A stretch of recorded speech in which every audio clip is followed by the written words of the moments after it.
Jack a dépensé des millions pour acheter un squelette vieux de 500 ans. Il a négligemment jeté une serviette mouillée sur le squelette avant de partir. Il ignorait que quelques gouttes d'électrolyte de la serviette s'infiltraient lentement dans les fissures du squelette. En un instant, les plantes alentours se desséchèrent et noircirent.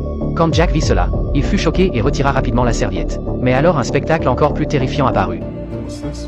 Des fils dorés commencèrent à recouvrir les os du squelette, se propageant si vite que c'était visible à l'œil nu. Jack a extrait plus d'électrolyte de la serviette et a commencé à le verser sur le squelette. Alors que le squelette en absorbait davantage, les fils dorés devinrent plus denses, et ce n'était pas tout. Une peau commença lentement à se former sur le crâne. Jack tenta de couper la peau avec un couteau, mais soudain un mécanisme caché activa le cœur. Le squelette se mit à rougeoyer dans sa hâte de ramener les morts à la vie. Jack apporta 2 seaux d'électrolyte du terrain de jeu et les versa sur tout le squelette. Mais cette fois, le squelette n'absorba rien, déçu. Dès que Jack sortit, le squelette absorba instantanément tout l'électrolyte. Quand il revint, le squelette avait disparu. Soudain, la porte derrière lui s'illumina d'une vive lumière blanche. Poussé par la curiosité, il l'ouvrit. Le squelette était entièrement ressuscité, son corps évoluant vers sa forme finale.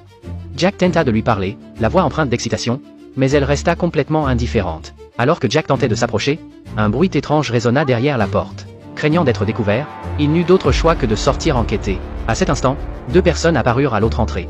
Ils ont tenté de transporter le squelette, mais ils n'étaient pas préparés à ce qui allait arriver. Ensuite, l'image d'un fœtus a soudainement clignoté sur le visage de la créature.